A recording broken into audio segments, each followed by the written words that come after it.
Hi, it's Dawn. Welcome back. Okay. I did something yesterday that I've never done, which is I drew this Celtic knot. Now, is that in and of itself a monumental feat? It is not. It's fairly simple. There's tons of YouTube videos out there about how to do that, so I spared you the agony of, well, I say agony.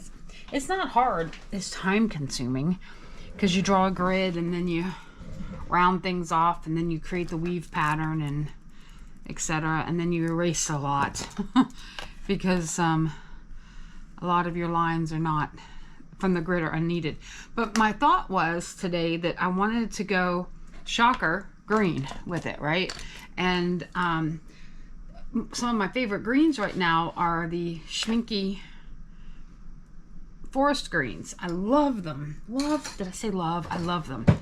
But at the same time, I don't want it to be just this green, I don't know, blob, this solid green situation.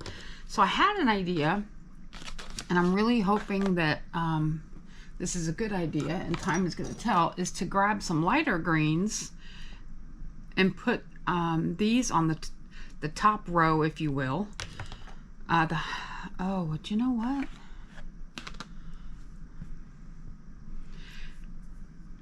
Because it's all a top row.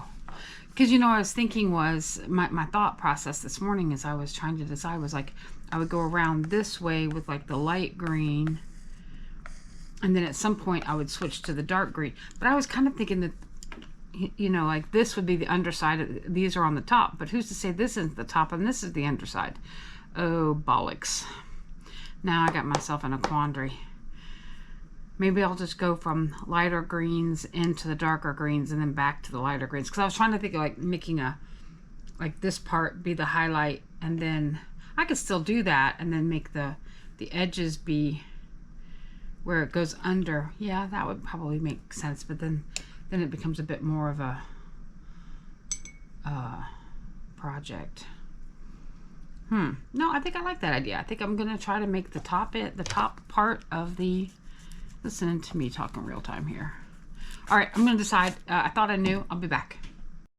Hi, it's Dawn. Welcome back. I drew this Celtic knot off camera, obviously, because I had never drawn one before, and I thought it would be fun to, you know, try something new.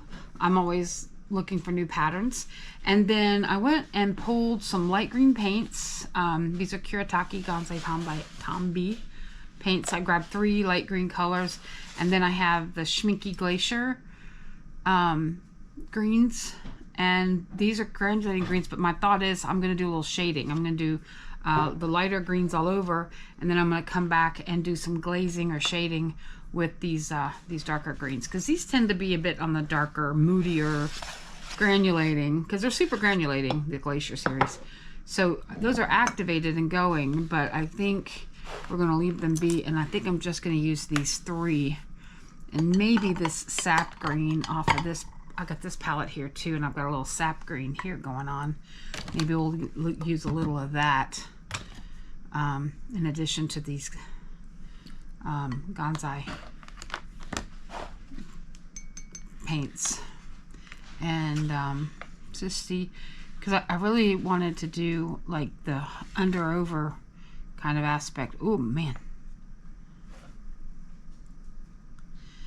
I should have erased these lines a bit more. Now you tell me, right?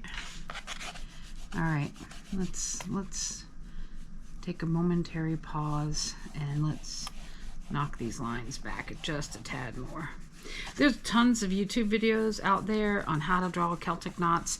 This is a 9x12 sketchbook that I'm working in today, and it's some Strathmore Series 4 paper, so it's not super great paper. It's not cotton.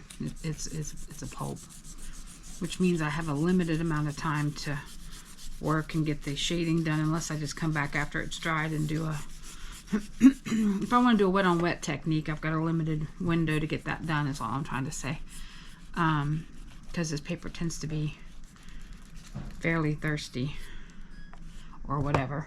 It just tends to dry on you faster than I'm gonna be careful to avoid my puddles up here and not get the schmutz in the paint. Should have done this off camera, but here we are. Well, it wasn't until I put this paint down that I thought, ooh, this is going to show, the pencil lines are going to show more than I like. And I can come back and erase the edges a bit more. Okay. Let's carry on here.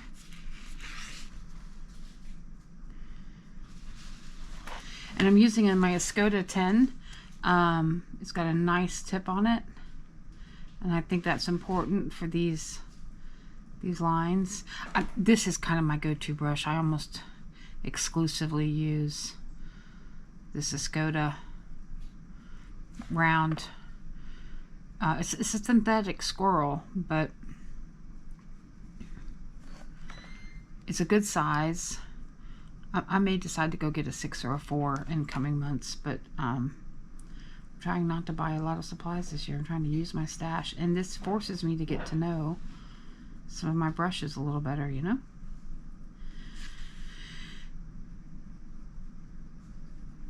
This is a really pale green. I should have looked at the colors before I wet them. This one's called lime green, number 59, if anybody's looking to know that information.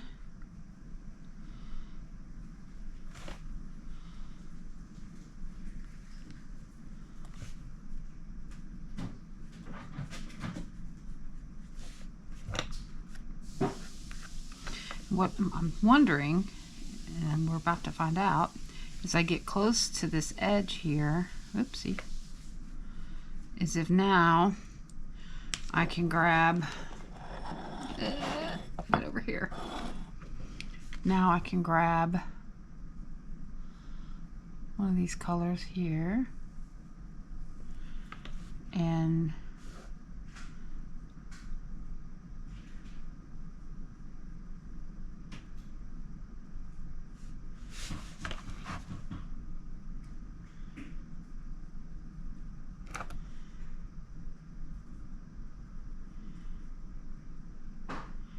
go quiet, but I'm thinking hard. Can you smell the smoke from the thinking?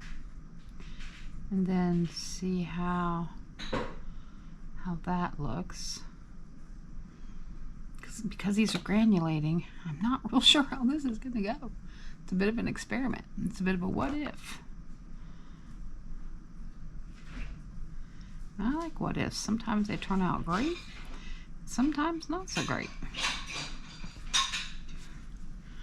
Okay, I don't dislike that. Now let's go over here and grab this guy. This guy is 48 greenish yellow. So we're gonna come over here to where it comes out from underneath the tunnel, and I'm gonna kind of leave that one area a little blank, that area where it exits the weave, and I'm gonna come back and fill that with the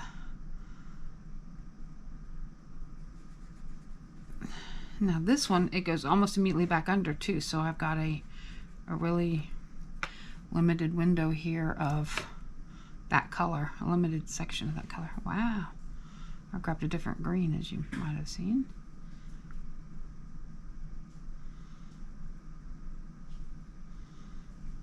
Okay, and now let's see. Oh, I don't mean to do that. Let's grab a little bit over here.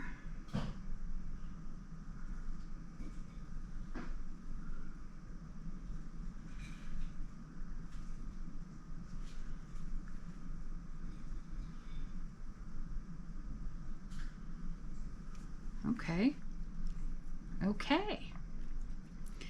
Now I wonder if I just want to keep going here and then pick up my next color. Keep going here with the darker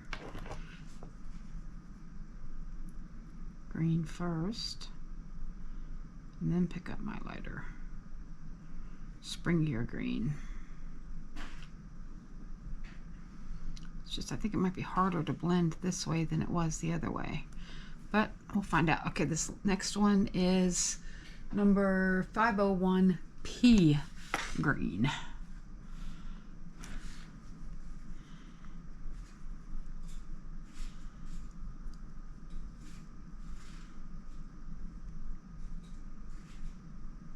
what I tend to do with things like this is I tend to almost outline like this and then fill in.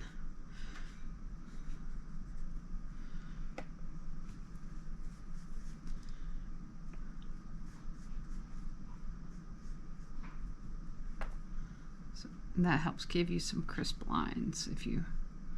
Now I'm pushing in this case instead of pulling, because pulling feels a little tight.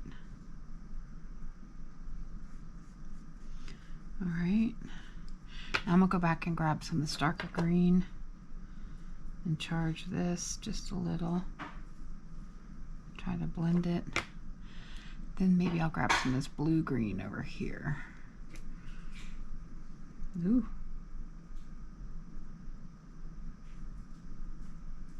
Pull it along that edge, right to the corner.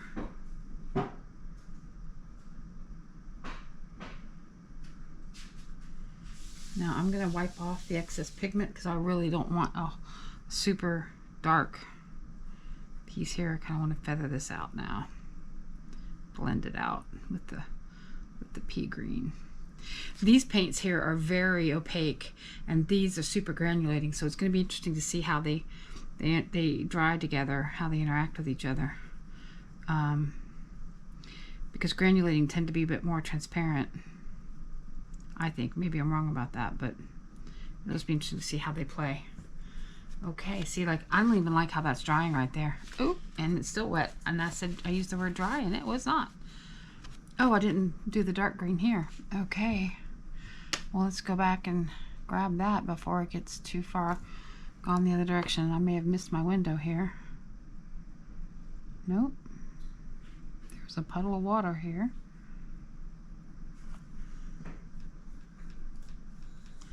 I just wiped off pigment on a little scratch piece of book I keep that I end up using for other things. Alright, so I'm going to grab a little more water and see if I can make that feathering be a little bit more organic and a little less brushy. Yeah, that's a technical term, brushy. Well, it is what it is there, and that is not organic at all. See, that one turned out pretty good, and that one turned out pretty good. That one's going to be a hard line. All right, let's see if I can pick some of that back up. Well, I think I made it worse. Okay, well, let's just carry on. Actually, I'm going to stop for a second and see if I can just create some less rigid shapes here with a little pat, pat, pat, you know? Okay. Okay. I can live with that. I can definitely live with that. All right, I'm just gonna continue the thread of the,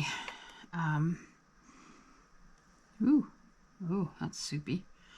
I knew it would happen eventually, but wow, here we are. Okay, and I still have some of the other color in there. I should have cleaned the brush, but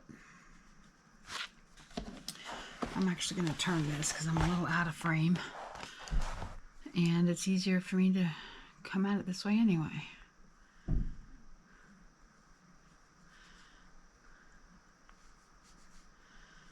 Alright, now I'm going to grab a new color out of the little well of dark green schminke.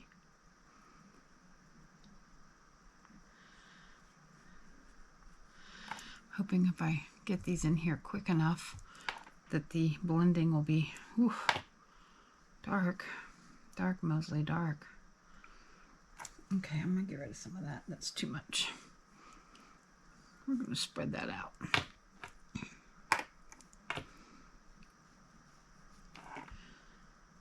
Ooh, see, I like that. That's what I was hoping to have happen. An organic little. Okay, well, it's a bit more dark green than I was anticipating, but okay. I wonder if I can lift some of that up. I know I can, but I wonder if I'm going to like what happens if I lift some of that up.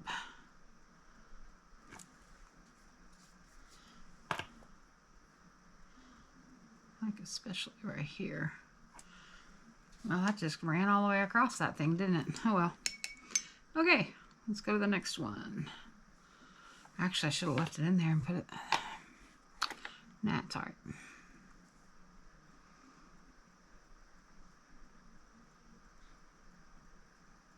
think I'm going to get it pretty close to that line.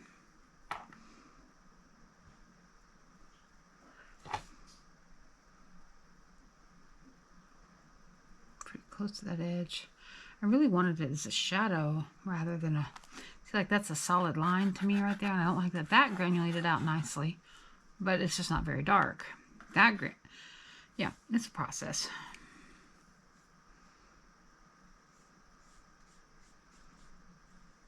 Stop talking, more painting.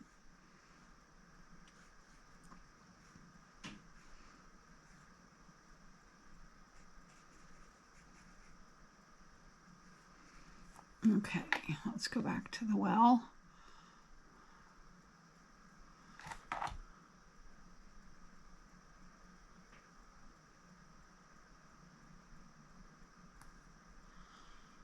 Okay.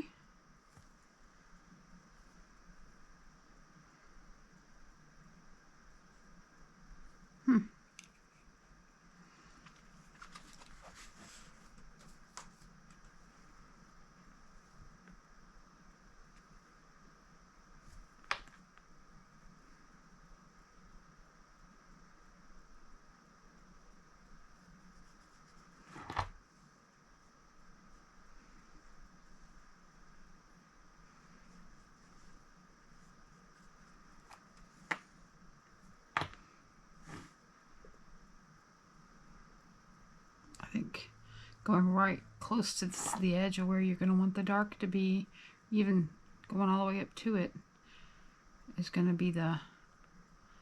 I probably should fall just short of it, honestly, just so that there can be a line there.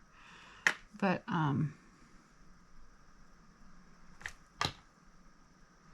that's kind of the whole point of doing things like this, is that it gives you the... See, this just doesn't move. It gives you the practice so that when you need to do it in a piece that... You know, it gives you the chance to practice and try out some ideas and some theories, so you're ready to use those in another piece later, right? Right.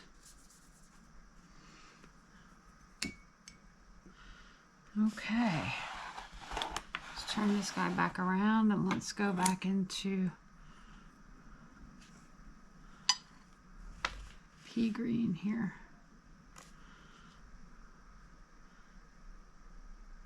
I think I'm going to pull short of the light green color to give the dark green a place to kind of anchor when you put it on the paper.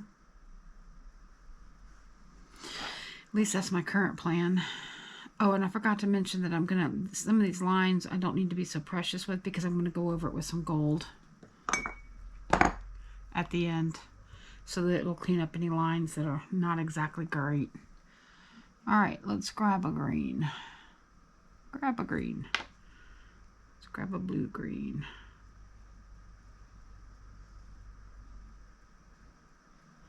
See, that was kind of what I was going for, and I'm getting all this other. I like that.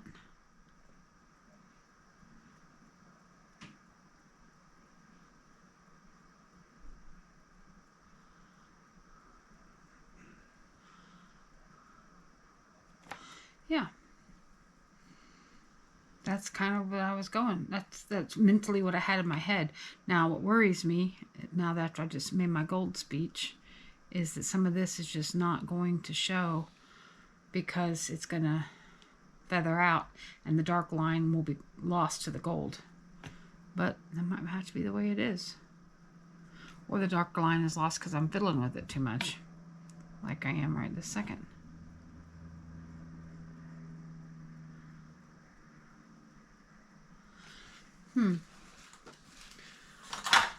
So what you're not seeing off camera is I have this 5 and below 9x12 book that I just get rid of pigment onto instead of putting it in the water. And what this does, this is my dirty water jar, if you will. And then what I'll do when this is over is I'll grab a paper punch. When I'm done filling up this book of colors, I'll grab a paper punch and punch out shapes like hearts and circles and stuff, and I use them in other mixed media projects. So when you see me go off camera, that's when I'm doing. You know what? I didn't use any of this little pale green here, this sap green in here. Let's use a little bit of her. Let's see. I think it's sap. It could be hookers, but I think it's sap. Oh yeah, that feels like sap. Now the danger here is if this isn't dry. I say danger like it really matters. Like, you know, we're talking high security clearance here or something, but nope, see, and then if you don't pay attention and you go over, then what are you gonna do? Now what you gonna do? You done dropped your pistol and you busted through the window. That's an obscure movie reference. I need to stop and go back and do the dark.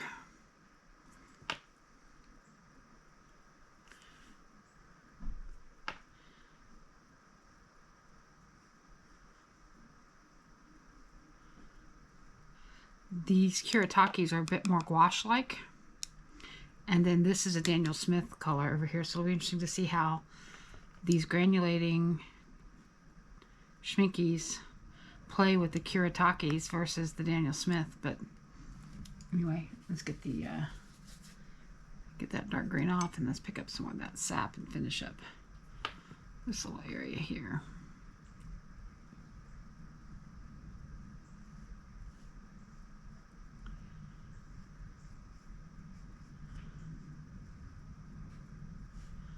Oh, that was a reckless little curve, wasn't it? It was.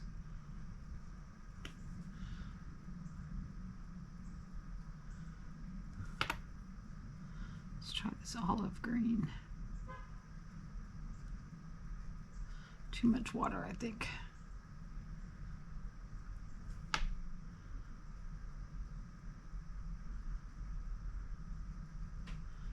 Yeah, it's gonna be messy. Oh well.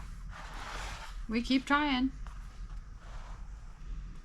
All right, now let me pull these to the side for a minute.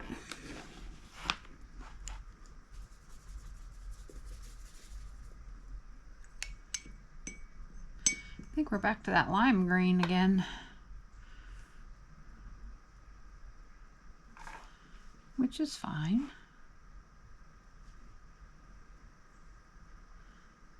Keep forgetting to fall short of this, the dippity-doo, the weave, the underweave. Keep having to remind myself because I didn't do it here.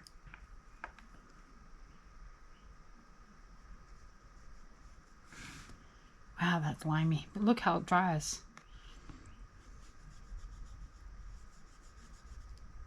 Okay.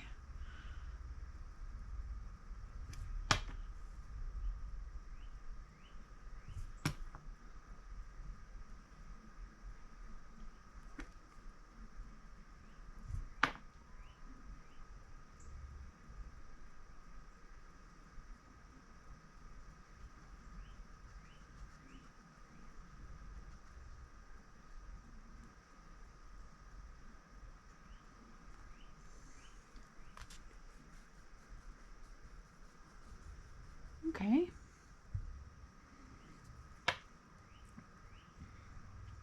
Let's finish up our lime.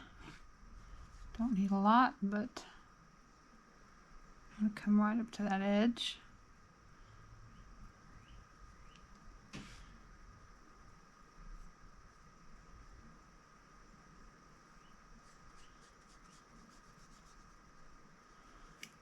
Okay, what other color we got going on over here? Let's try this one.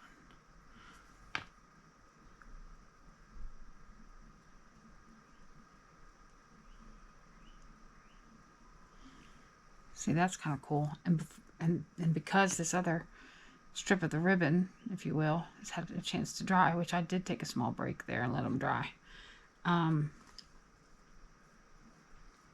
They're not bleeding into each other. And you know what? Bleeding into each other is a nice effect too.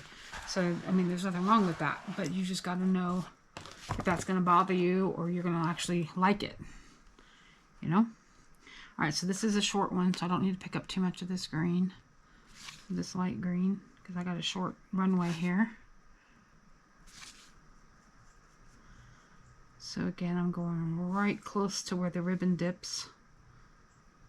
I see these as ribbons wrapped or pieces of tartan or, ooh, tartan. Wouldn't that be cool to like put some green stripes on top of the green, or like some green lines, like a doodle on top and make it look like a tartan plaid?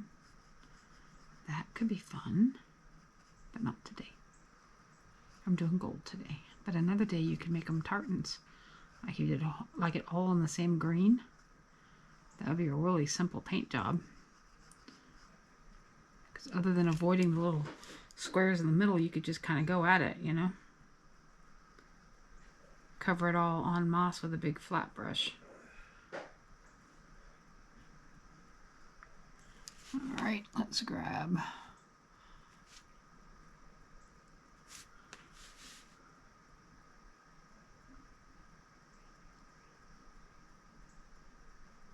That got dry quick. I've got a warm day here, so it's not surprising.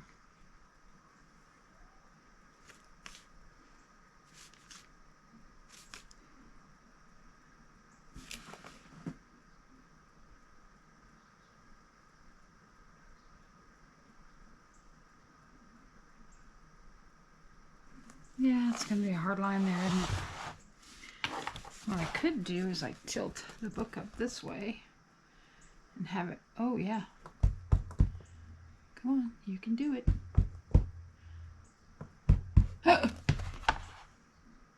That's not what I meant for it to do. Okay, napkin. Paper towel. That's the danger. Okay. Crisis averted, maybe. I can just put a little water in here. Oh, let's get rid of the pigment.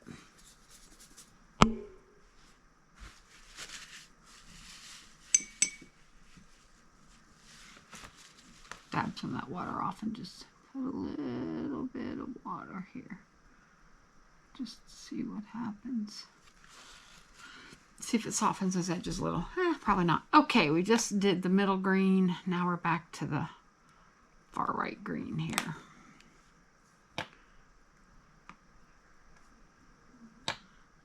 These are drying up too. All right, now be careful of wet pigment. I may have to stop here in a minute because I may have to let it dry is what I mean. You won't notice a difference, but I may have to let some of these dry. See, this is why that dark matters. See how it separates the over from the under? It helps complete the optical illusion. Yeah. Oops, too much. No, too much, too much.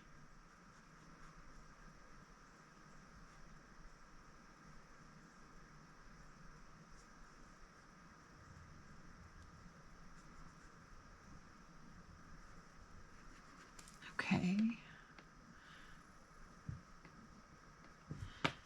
Grab a bit of something here. Okay. A little more pigment than that. There we go. And then a bit of something here.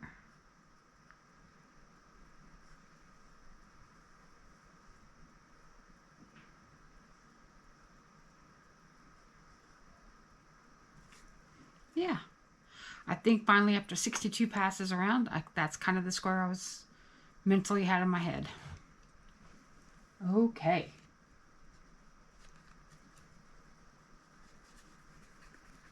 I'm just getting pigment off my brush. Now we got this big stretch going here. Yeah. With the brush a little, back to our lime green.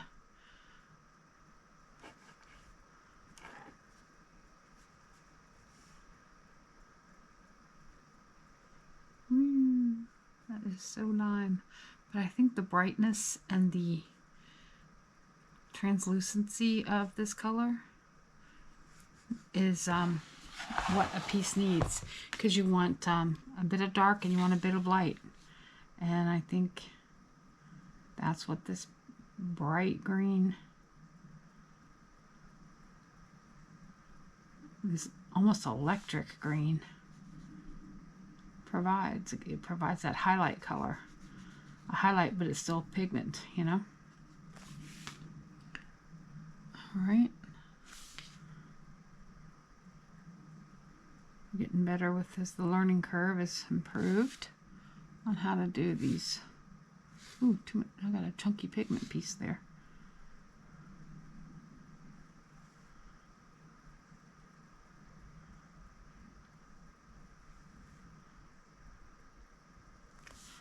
Okay.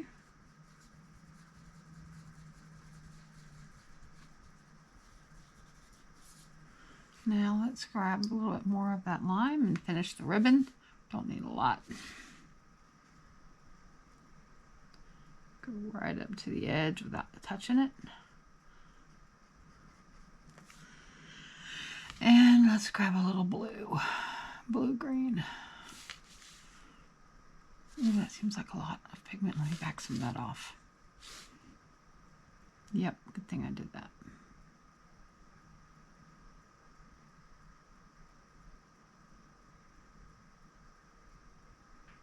And we won't be picking up the book again, even though I want to.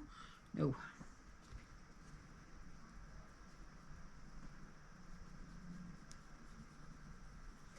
Okay. Now this one's still pretty damp, so I think I'm going to let this dry for a minute. I'm going to park it right there, and I'll be back in a minute.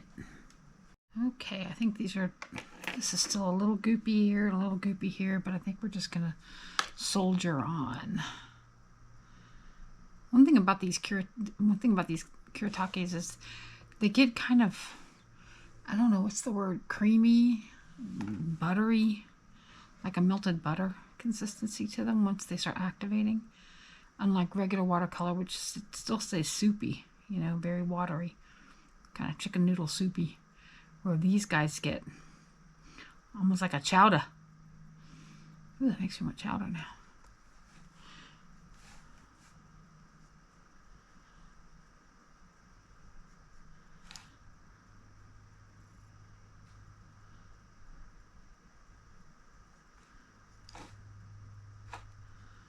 But the point of that, telling you that, is that you can easily pick up too much pigment because it's so thick. And the thickness, I mean, it's kind of gouache-like in many ways. Not that I've used gouache all that much, because I really haven't. I have some, and you dig them out and use them more. Use my stash in 25. Yep, that's the mantra. Actually, I probably need to stop here and go back and do my dark before this dries too much. All right, let's grab a bit of you. And I could pull the legend out and tell you which ones I'm using, but obviously I don't care. Now see, look how much that's dried, and it's barely moving. The Kuritakes had dried a fair amount, and they're thicker too, so that's also just another variable. You know, you just got to know the facts. All right, are you gonna run? Are you going to... Oh, we're just going to let you do what you're doing. All right, very well.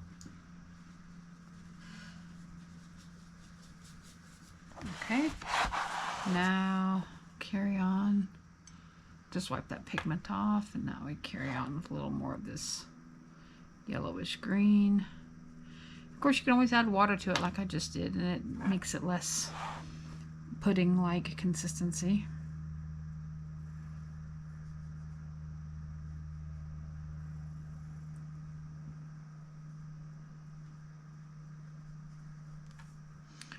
Alright, let's come down here and grab you.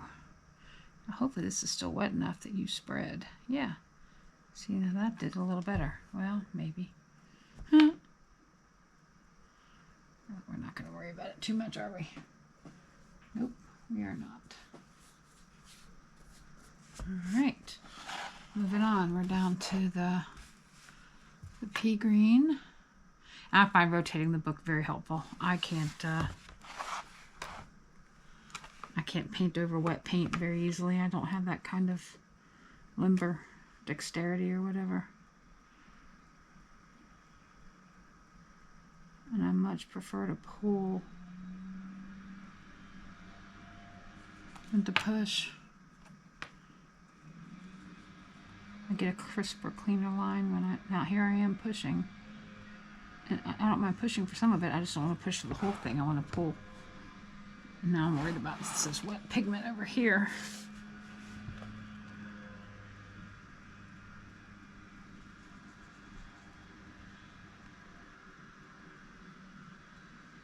Get right up to that edge.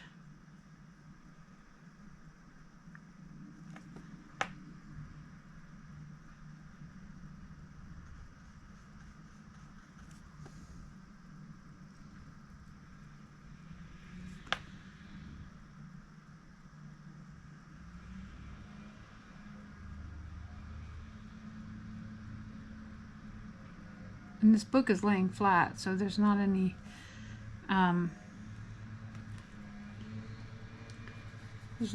tilt to it. Sometimes I like painting on a bit of an easel or a bit of a tilt. It makes it nice for the pigment to kind of blend and smooth into other colors, but in this case I did not do that. I'm going to wet some of this down. This just feels too opaque. Ooh, I like that watered down. Look at that. That's a pretty color. It's very flat when it wasn't. Over here it just seemed really dull.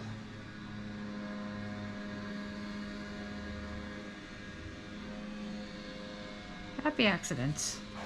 Alright, now which of these colors are we going to use?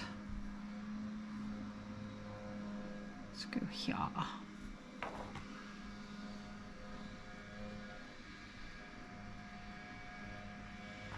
Okay.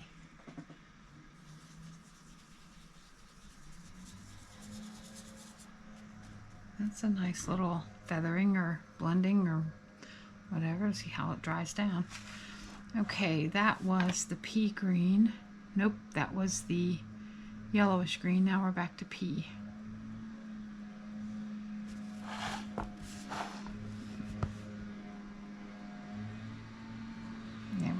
This guy down too. We don't want him super we don't want him super buttery. I prefer the now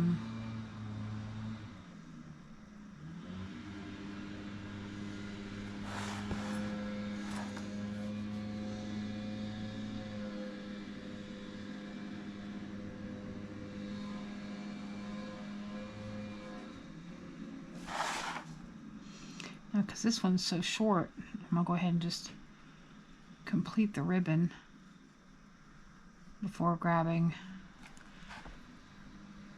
the darker green.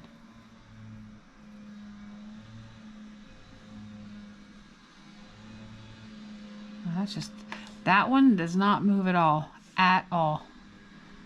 I am not happy when I'm using that. I mean, I'm not liking the results of that one.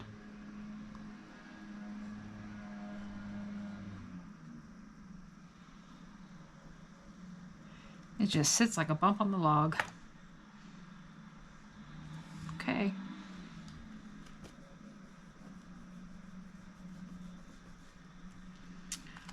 Alright, so now we're back to lime. Ooh, lime's getting a big old showcase today. I got this corner and now it's getting this corner. But if I don't do it here, then I'm going to do it here, and there's a lot of lime there. So we're just following the flow, following the pattern. Let's get a little more water. I'm going to try to make her kind of watery here.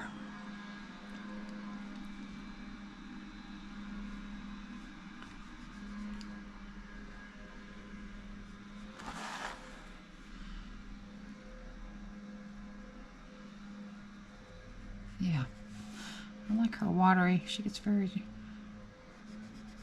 luminous. This lime green reminds me of the luminous that you get from opera pink. Not obviously different color, but the same effect, like this glow about it. All right, let's go ahead and put in the darker pigment here. I'm grabbing this one down here, which appears to be a little on the brown side, a green brown.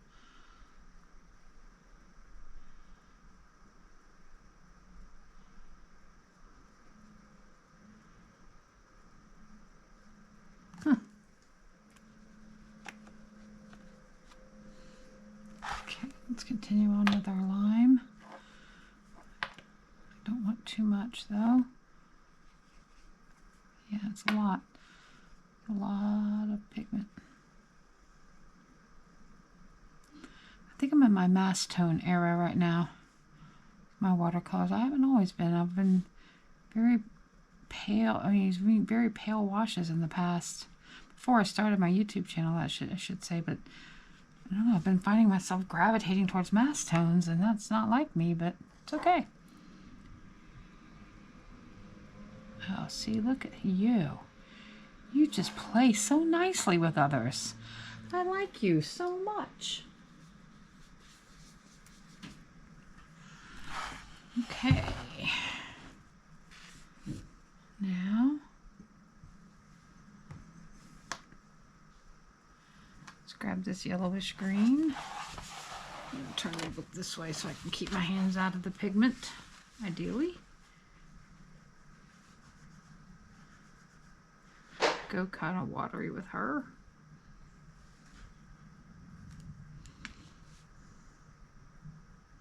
And you know, you don't have to use these greens. You don't even have to use green. You could do this with pinks. You could use reds, purples. Just grab 3 colors from your stash and then grab 1 dark color in the same, or even a Payne's gray or a black or a purple. A super dark purple would make a good shadow color. Doesn't have to be. I just happen to be a huge fan of these Schminky super granulating, and I wanted to see how they would work in this scenario. So it's just another excuse for me to play with these new pigments. I got them earlier this year, and it's the first time I really ever played with granulating pigments. I've always I had a teacher long ago. My first watercolor teacher was not a fan of granulating pigments, and so, you know, it's kind of like when your mom tells you that scrambled eggs are gross, you don't eat scrambled eggs. And so I had kind of avoided granulating pigments, and now, lo and behold, I like them. So I got my first set of granulating pigments in January with a gift card I got for Christmas, and I've been enamored with them. I've been playing with them. I'm still getting used to them because they do behave differently, and that you just can't quite, like here, see how it granulates out? Well, I really wanted a dark line here. I love the granulation, but I really wanted a dark line there, so I may have to go back and add some more. So we're still getting accustomed to each other, but it's all good. But that's the whole point. Playing with your stuff is then you get to know it, kind of like when you get your car and you get to know how the brakes are touchy or not touchy, or how it goes around a corner, or how tight the steering wheel is, all of that. Anyway, all right, let's grab a little bit of this.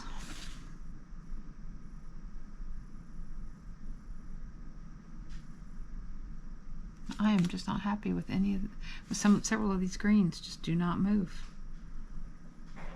These schminkies, they don't move like I want them to move for this particular project. But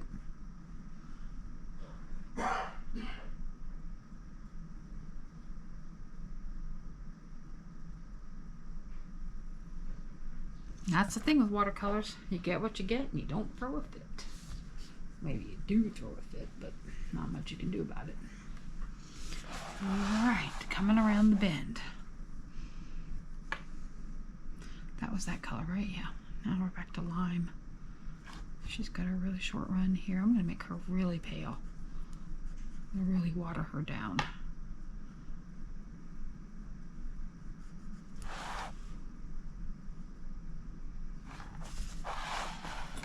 So that the middle of this basket weave glows.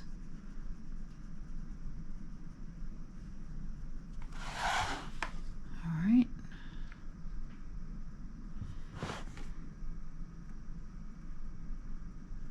See, that's still wet right there. It makes me a little nervous.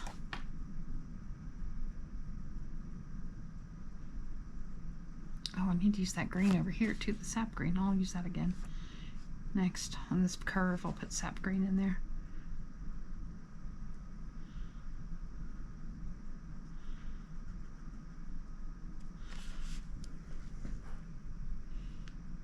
Okay, sap green, you're up.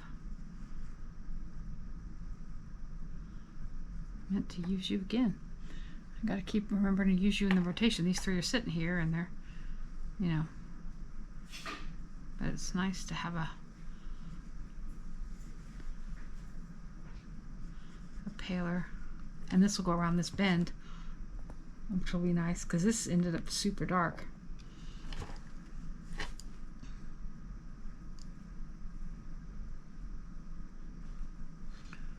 Okay, let's grab a little of you. Ooh.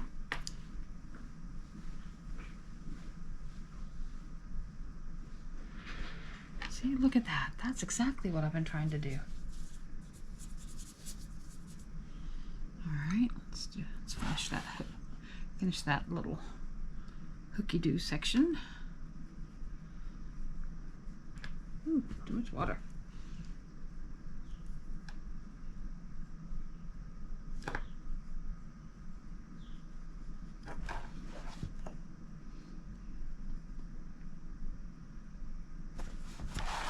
When in doubt, go slow.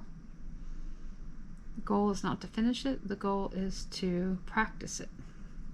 If it takes 3 days of 10 minutes a day to practice something or get something done, you've had 3 days of practice. That's the goal, is the muscle memory, the brush control, the water control. All of that goes into making you a better painter, not the end result. The end result is just cherry on top, I find. I'm trying this year to have a daily art practice of at least 30 minutes a day. Well, I try to have 30 minutes a day, but sometimes it ends up being an hour, sometimes it ends up being 10 minutes. But I'm going, by the way, I'm not going to go as opaque on these.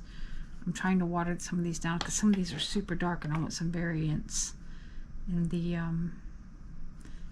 opacity and the strength, the value, maybe that's a better word, of these colors I'm using. But the daily art practice, even if it's just 10 minutes, so much value in that. And even when I travel, I take a small little I call it my doodle book, where I doodle lines with fine liners and like Zentangle like patterns, and I'm filling it up. And I've traveled with that book for 5 years. Some of my first doodles in that book were from the pandemic 5 years ago. But when I'm sitting in an airport or whatever, I pull it out and start doodling. Pick up where I left off. The goal is not to finish the doodle. The goal is to exercise my brain, my creative brain. In fact, it's nice to pick up something that's already started, because then I don't have to think, what do I want to do? Sometimes I'll start them at home before I even get to the airport, so that I don't have to think about what I'm going to do. It's already started and I just continue it. Because oftentimes those Zentangles are just a matter of repetition. Dots and lines and so forth. Okay, we've got 2 more segments and then we are done. Okay, we just did that one. Now we're going to pick up a little bit more. I think I'm going to pick up this pea green next, and then I'm going to do, I think, the sap green for the last one. Just so that, and I'm going to water this pea green down pretty good. I mean, having a lot of water on my brush, and so I'm not picking up too much pigment. I think I like some of these watered down a bit more. In fact, I'm going to take some of the pigment off this brush right now and add more water, because I really want some lighter values. All right, mindful of the paint.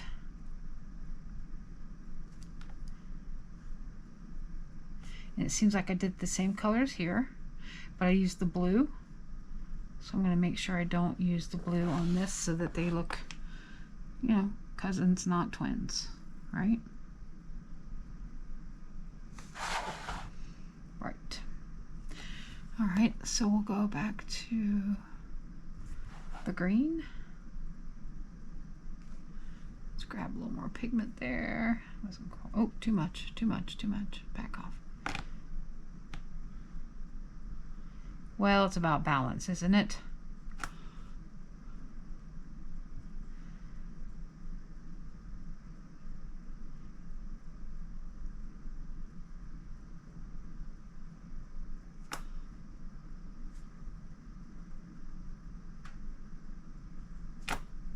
I went back to that one I like that granulates or spreads out so nicely. Sometimes you, oops, I glopped. Oh well. All right, and then the last little ribbon, which is this sap green over here, sitting over here all by its little lonesome. Sorry, I'm back to you.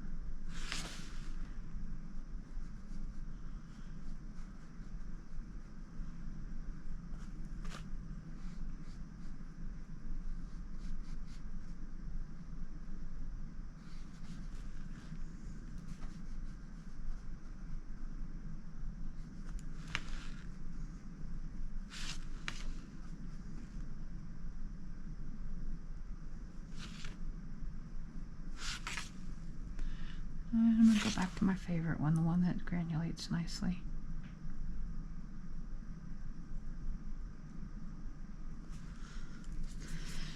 Okay, a little more sap green to finish up.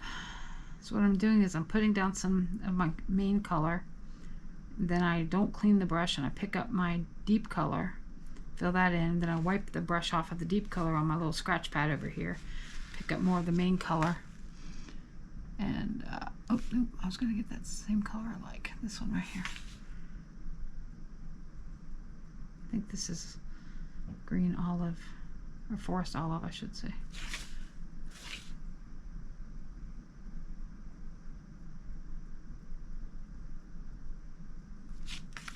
Oh yeah, I like that. I like olive and sap green together. It'll be interesting to see how they dry down, right? Okay, back to home plate, back to one. So that is going to do it for me with my little Celtic knot. I love it. Oh, I'm not done. Why did I say that? Ooh, I almost dipped. Oh, almost made a mess. Now this has to completely dry, not just be tacky. And then we'll come back and do the gold, and we'll use a little tiny brush for that. This might not even be small enough. I may have to get out my super tiny ones. I have a whole jar of super tinies, and yeah, maybe this guy will be right. And we'll do the gold. Back in a sec. Okay, everything's super dry now. In fact, my paper is a little bendy, so I'm gonna just kind of bend it back a little bit. And I've got a couple golds here. This is just a big. Oh, here, I'm off camera. Hold on, sorry, my bad. This is just a big pan of light gold. This one is apparently now I picked up a small can of light gold, and then this one is champagne gold. And I was just testing them on a piece of paper, and I'm kind of feeling the champagne gold today. I was gonna go with light gold, but now I'm thinking I want this one. And so I'm just going to start with I've got a small little Tiny 3/0 Friot, I think is how they say that. I'm not a brush expert here by any means. And I'm just going to draw a tiny line. And then sometimes I have to do it twice because go back over it, because the first line just doesn't put much down. And I know that as the water sits on it, it's going to get creamy and dreamy again, like those greens did, kind of like a buttery consistency, soft butter. All I'm trying to do here is just give it a little bit of razzle dazzle. And I'm just going to do the straight lines for the moment. Might need to give this time to get all activated here. It just doesn't want to seem to be. And I tend to work in a section because that tends to be easier. And this will fix any of my lines that aren't great. Depending on the size of your brush will depend on how and the pressure that you put, obviously. I am not real sure how visible this is on the camera. I may bring the camera down just a skosh. Scooch it up a little bit here.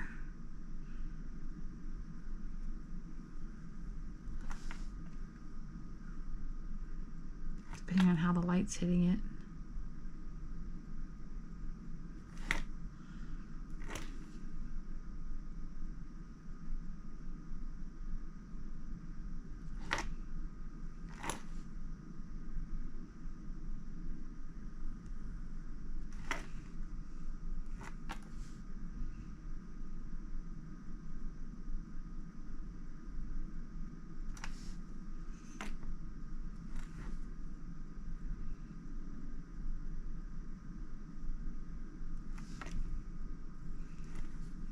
You could also use a gel pen, an acrylic marker.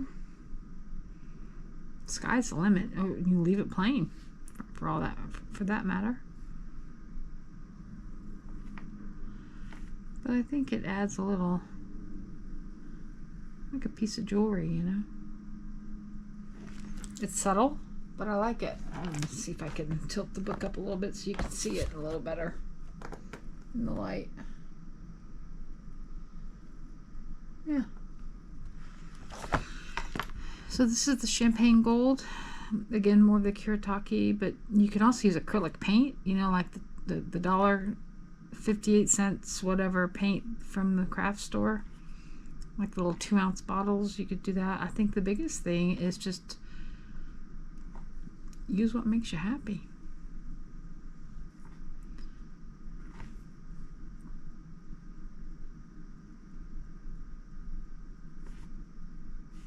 And use whatever size brush you have. I've even seen people use toothpicks. Not very efficient. But if you don't have the super tiny brush, or you can take a cheap brush and just cut a bunch of the bristles out. Like at one end, just leave them. Don't feel like you gotta go get some fancy equipment to do this. The whole point of doing this, to my mind, is just to use what I've got. Not to use up what I've got necessarily. Just to become more familiar with it. And I may have to go back over these lines twice with the watercolor. I know when I use a gel pen, I usually go over it twice. But the gel pen leaves like a line where the ballpoint, or where the roller ball's in it, and I don't always like that. So it just depends on what I'm working on, I guess. And you can choose to clean up your lines this way. Meaning, you know, where the green may have snuck outside the boundaries, or you didn't get enough green to the edge. This will cover up a multitude of errors or imperfections or whatever. Pencil lines. Insert item here.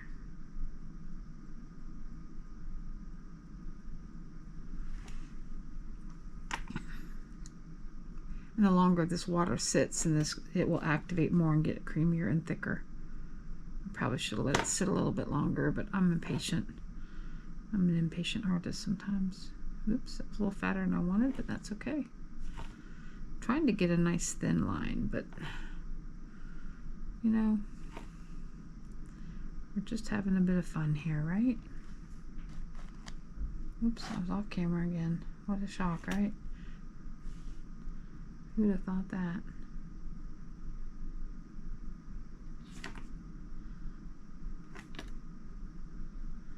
And I will say that this green is reactivating, and like here where I'm dipping in, there's a little bit of green pigment in my gold. I don't concern myself with that. I mean, next time I go to use it, I might have to clean it up a bit if I'm not doing green. but I just don't get real worked up over that. Some people are purists, and that drives them crazy. And to that I say, do you. Do whatever makes you happy.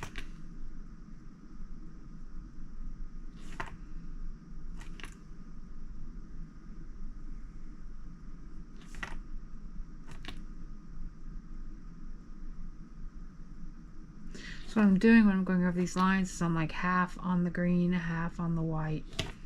And sometimes that is a successful goal, and sometimes I end up all on the green, and that's just the way it is. And sometimes to correct a line I have to go a bit more on the white, like right here. I don't always draw the jaggedy bits. I just go over them, glaze over them to cover them up. Right? And the biggest thing is not to put your arm in it and to carry it, and to lift it and transplant it someplace else accidentally, because that is my biggest challenge.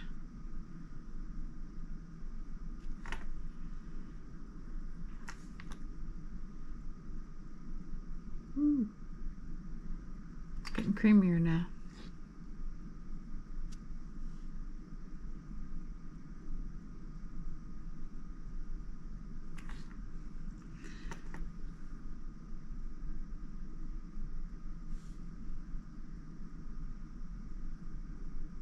Oopsie.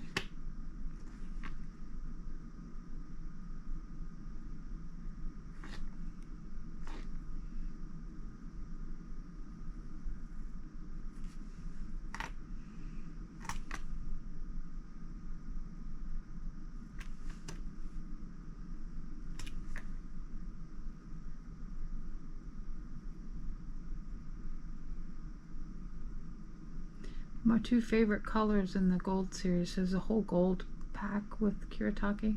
It's like a 6-pack or a 5-pack, I forgot.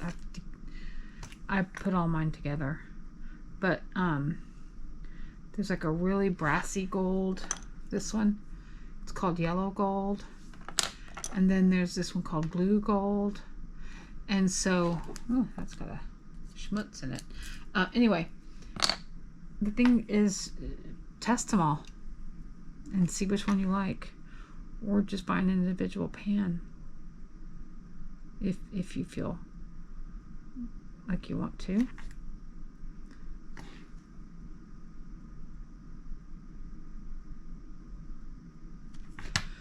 More than anything, I'm trying to make sure that the gold is strong enough that you can't see the green line underneath it. And that's what I was just doing just there, is the gold was really thin by the time I got to the end of that line. And so it just needed a little extra. It's like here too, it needs a little reinforcement.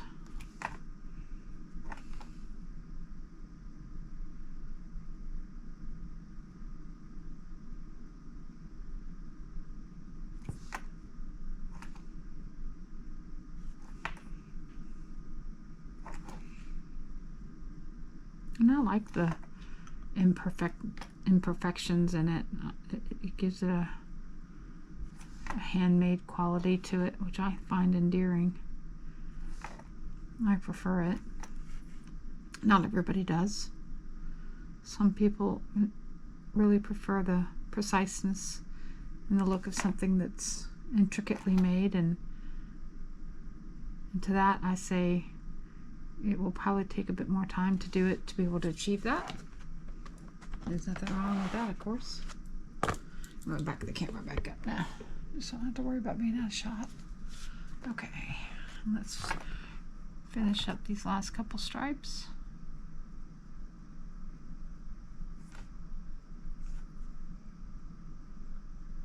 But I said, you know, I laid these colors out because, and that's why I tested them first before I decided what I was going to use, because what mood am I in today, kind of thing. And then the other thing you can do too, which I didn't, is you do the green, I could do it over the green to see, okay, do I like this one better or do I like that one better? And yep, do a little green on a swatch and then do the gold over top. or right next to it. Of course, I'm reminding you of things you already know.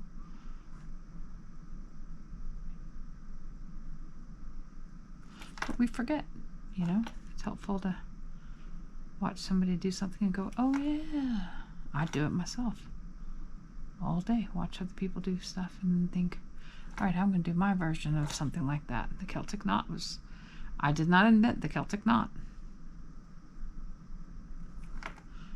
But I thought, well, what if we took some greens and just did a solid green? And then I went a step further with, well, what if we made the middle sections brighter and lighter, and the edges, or the parts that went under and over, darker.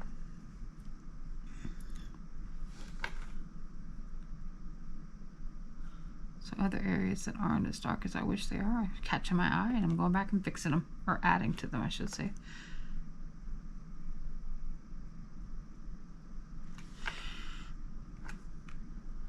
I'm gonna have to turn the book now. I'm gonna get my hand in it, and that's just gonna be my undoing.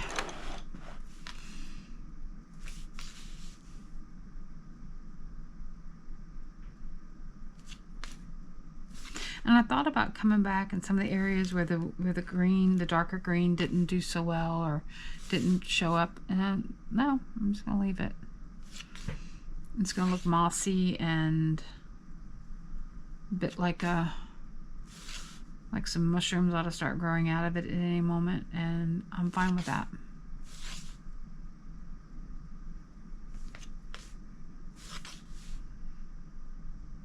And yep, some of these have some pretty harsh, heavy lines, you know, and others don't. And we're going to embrace it.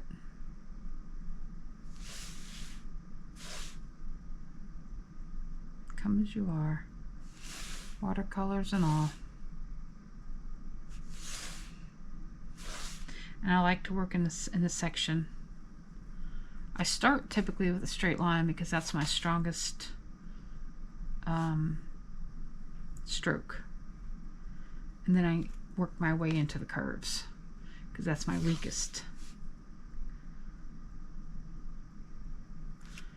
So like here, I'm going to start with the straight and then work into the curve, right? And I slow down as I get into the curve to try to help have a more successful outcome.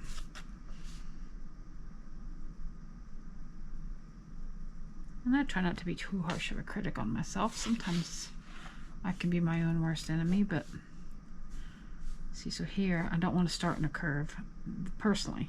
Don't like pushing, which is what I'm doing here instead of pulling. But now my hand's kind of warmed up. The muscle memories kind of showed up, you know.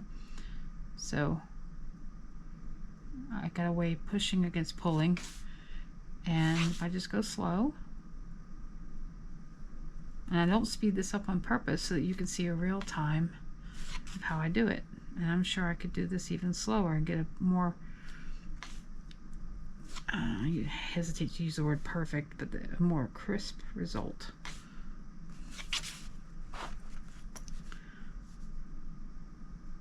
But it's that balance between getting the result you want and spending eons on something.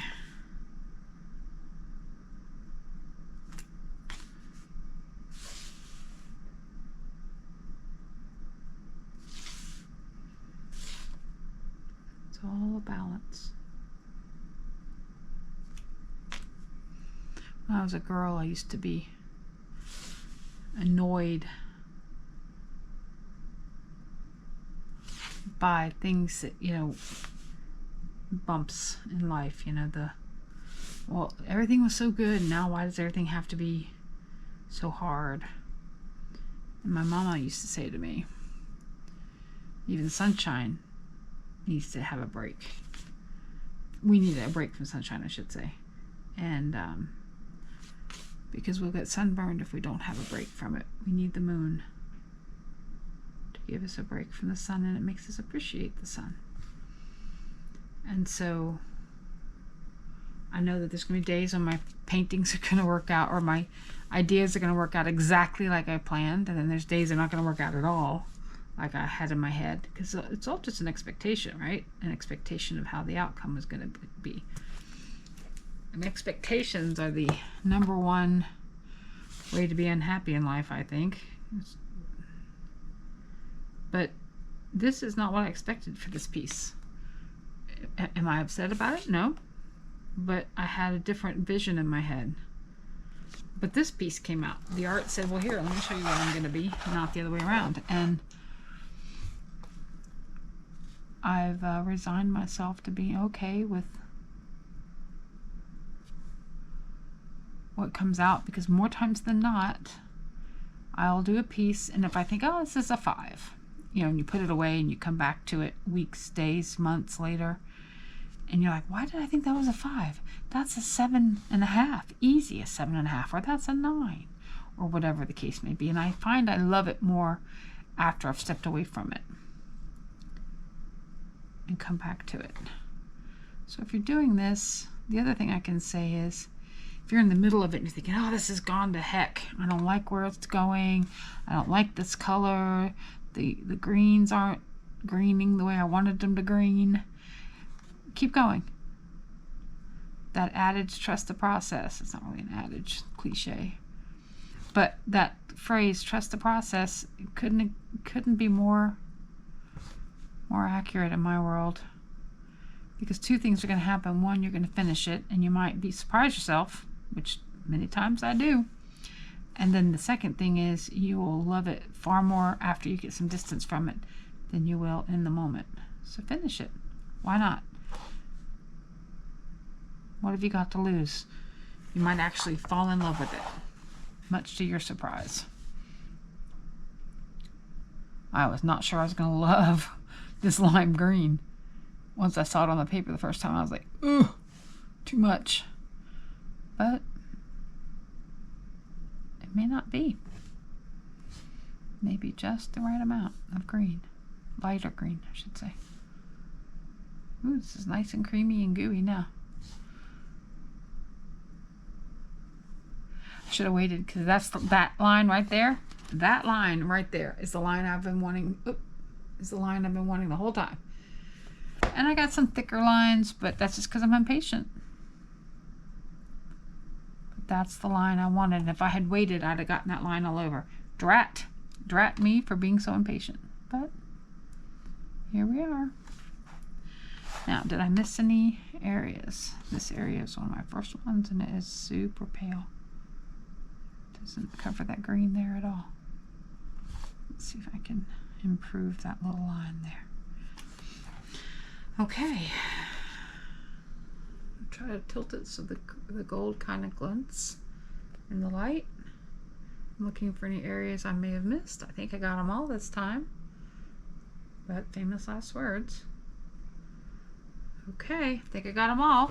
Well, that's a wrap for this one. Once again, thanks for stopping by, and we'll see you again soon. Bye.